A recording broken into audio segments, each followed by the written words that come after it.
두 번째 시간인데요. 기초 과정을 하기 위해서 동작 상태에 관한 그 용어를 같이 공부해 보고 있습니다. 이 앞전 시간에 이어서 그 여자 소자 그다음에 자기유지하고 관련된 이야기는 했고요. 앞전 회로를 좀 수정을 해가지고 촌동 회로를 한번 보는데, 그 촌동이라는 것은 어떤 회전기기 같은 것을 그 짧은 시간 동작을 위해서 하는 동작을 말하거든요. 그러니까 모타를 순간적으로 틱, 틱 이렇게 한 번씩 돌리는, 굉장히 고속으로 가기 때문에 한 0.01초 정도 이렇게 돌리고 싶은 경우가 있잖아요. 그런 어떤 조정을 위해서 가끔 하긴 하는데, 그런 그 회로를 우리가 인칭이라고도 하고, 그 순간적인 동작, 한자로는 그 촌동, 그 촌이라는 것은 그 100분의 1초인가 뭐 그런 초를 말한다고 합니다. 촌동을 촌동 회로에 정확히 말하면 인칭 서킷, 인칭 회로에 관해서 시퀀스로는 어떻게 표현이 되는지 수정을 해보고 같이 시뮬레이션을 돌려보고,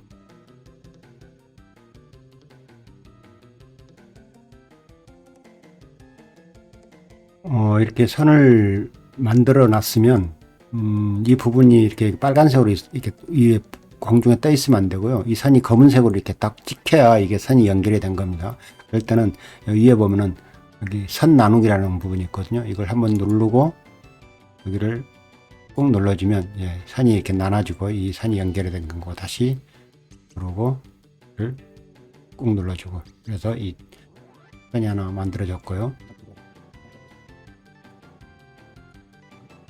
이 스위치 회로를 동일한 이름을 주게 되면 서로 같이 동작하는 그 스위치로 바뀌게 됩니다.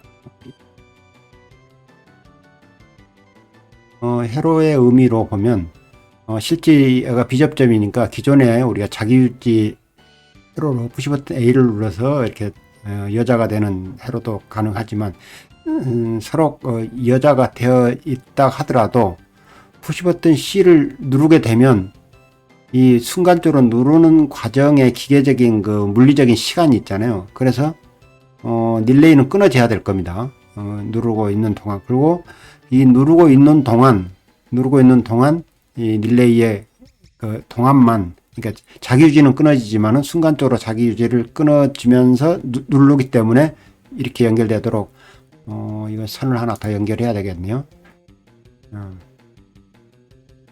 이 선이 여기도 연결을, 빨간색이면 안 됩니다. 이렇게 연결해주면, 이렇게 해서 이렇게 되면 이게 이 회로가 촌동 회로를 구성한 건데요. 이 자기유지는 떼고 이 누르는 동안만 릴레이가 동작하도록 이렇게 동작하는 회로가 되는지 한번 시뮬레이션 해보겠습니다. MC12 연결하면은 기본적으로 이렇게 해서 아래 이렇게 해주는 거고요. 이렇게 해서 자기유지 회로는 여전히 유효하죠. 경고 합선입니다 하는 이런 경고가 뜨네요. 이 선은 제거돼야 되겠습니다. 눌러서 아래를 눌러서 기존의 자기유지 회로 했고요. 이렇게 해서 소자시키는 이 회로는 유지되지만, 자기유지가 돼 있는 상태라 하더라도 얘를 누르는 순간 자기유지는 해제되고 이 누른 동안만큼만 켜지는 되네요. 릴레이가 누른 동안만 떼면은 다시 온이치, 누른 동안만 동작하는 거고, 누른 동안만 동작하고, 자기유지 이건 회로고요. 이렇게 되면 자기유지가 되는 거고 소자가 되는 거고, 이거는 자기유지가 됐더라도 얘를 누르고 있는 동안만 동작하는 이런 회로입니다. 그런데 같은 푸시 버튼 C로 이렇게 연동을 시켜주면 이 두 회로가 눌렀을 때 자기유지는 해제가 되고 누르는 시간만큼만 릴레이가 도는 이런 회로를 촌동 회로로 하는데, 실제 근데 또 우리가 PLC 프로그램에서 짰을 때 이 회로를 동일하게 촌동 회로를 PLC 레드 다이어그램으로 바꾸면 이 촌동 회로로 작동하지 않습니다. 그랬을 때 이런 촌동 회로를 PLC 프로그램으로 바꿨을 때 촌동 회로를 작동하게 하는 방법에 대해서는 다음 기회에 하기로 하고요. 여러분들한테 숙제를 드릴게요. 이 회로를 그대로 한번 PLC 프로그램으로 한번 옮겨보세요. 그러면은 이 동작이 촌동 회로 작동을 하는지 안 하는지, 아마 이걸 그대로 옮기는 PLC 레더 다이어그램으로 옮겨놓으면 절대 촌동 회로로 작동하지 않을 겁니다. 이거는 이제 이 기계적인 시간이 있잖아요. 어차피 이 접점이 푸시 버튼이 눌렀다가 여기서 이 사이로 가는 동안에 간격이 분명히 있거든요. 시간적 간격이. 아무리 빨리 누른다 해도 그 시간적 간격이, 이걸 우리가 물리적인 간극이 발생할 수밖에 없는 거라는 거죠. 이런 상태이니까 순간적으로 여기 자기유지가 해제가 됩니다. 그런데 레더 다이어그램, PLC로 이걸 구성하면 PLC는 너무 빠른 시간 내에 이 동작을 같이 움직이기 때문에 PLC에서는 이게 이렇게 동작을 하지 않습니다. 그래서 촌동회로를 PLC에서 만드는 방법은 다른 방법이 있어요. 다음 기회에 하기로 했고, 여러분의 숙제로 남겨놓도록 하겠습니다. 일단 촌동회로를 했고요. 이 촌동회로를 이 회로로 바꾸는 것은 다음에 하기로 하고요. 그 다음에 이제 자기유지하고 관련된 회로를 한번 만들어 보도록 하겠습니다.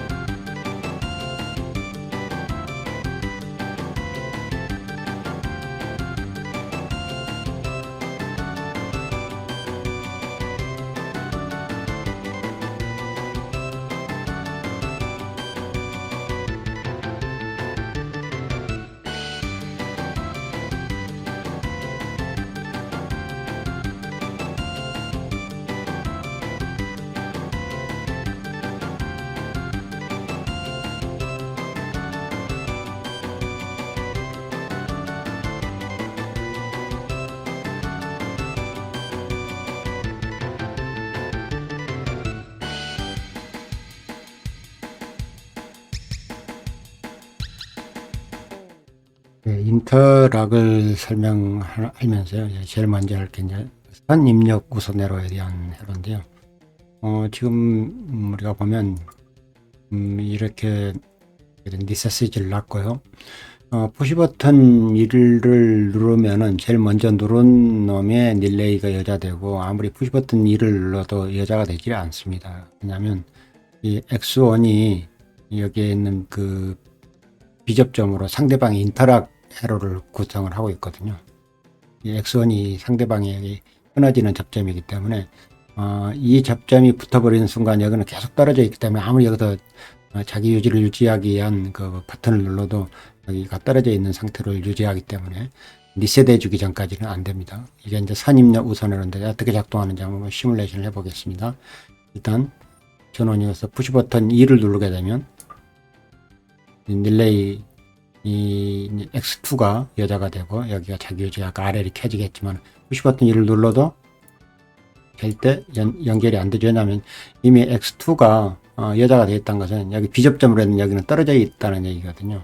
리셋해 주기 전까지는 안 됩니다. 리셋을 했습니다. 다시 리셋을 하고 다시 푸시 버튼 2를 한번 눌러서 여자를 시키면 푸시 버튼 2는 동작을 하지 않습니다. 이게 선입력 우선 회로고요. 후입력 우선 회로는 나중에 눌러지는 게 최종적으로 눌러지는 회로죠. 이것도 한번 그러면 구성이 지금 잘 보시면은 상호 그 비접점이 인터랙이 걸려 있는데, 이 접점에 있는 그 구조를 보면은 1번 선입력 우선 회로하고 좀 차이가 있죠. MCB를 연결을 해서 푸시 버튼 2를 누르게 되면 릴레이 1이 작동하지만 푸시 버튼 2를 누르면은 어떻게 됩니까? 상대방은 끊어버리고 자기가 다시 붙습니다. 상대방이 자기 유지, 이 자체에 지금 자기 유지를 하고 있는 거니까 여기서 이 직렬 회로 중에 하나라도 끊어지게 되면 끊어지는 겁니다. 그러자 자기 켜지고 상대방 끊어버리고. 인터락이란 것은 두 개가 동시에 동작하면 안 되는 조건을 말하는 거잖아요. 그러니까 그 어떤 행위가 동시에 일어나고, 그러니까 모터가 뭐 역회전, 정회전을 동시에 할 수는 없는 거잖아요. 뭐 이런 경우에 상호 배타적인 작업을 해서 동작을 못하게 하는 그런 방법을 인터락이라 하는데, 그 인터락의 순서가 먼저 처음에 입력된 것을 우선으로 할 것인가, 나중에 입력된 것을 첫 번째 입력된 것을 무시하고 나중에 입력된 것이 우선이 되게 할 건가, 이게 이제 후입력 우선 회로를 만들 건가, 이런 과정에 대한 거거든요. 그래서 이렇게 보면은 회로가 둘 다 좀 차이가 있죠. 리셋 하고요. 두 회로를 한번 동시에 한번 비교해서 보도록 하겠습니다. 자, 시뮬레이션 상태에서는 안 켜집니다. 새로운 화면이 올라오질 않아요. 선입력 우선 회로고요. 이게 후입력 우선 회로, 이렇게 구성이 되어 있다는 거 시뮬레이션을 통해서 했고요. 근데 여기서 이게 두 개를 동시에 켜놓고 하면은 시뮬레이션이 동작을 제대로 안 합니다. 내가 한번 해봤더니 동작을 얘하고 같이 연동이 돼가지고, 그래서 하나씩 테스트를 해봐야 됩니다. 회로들을 두 개 동시에 같은 아마 같은 이름이 들어있었을 것 같은데, 이름만 바꾸면 릴레이 이름하고 바꿔놓으면은 뭐 동작을 하긴 하겠네요. 지금 이름이 같은 이름이라 화면에 올려놓고는 시뮬레이션이 정상적으로 되지 않습니다. 이 정도를 해서 촌동회로 했고, 인터락에 있어서 선입력, 후입력, 우선회로에 대해서 인터락이 어떻게 동작하는지를 시뮬레이션을 해봤습니다. 오늘은 여기까지 하겠습니다. 감사합니다.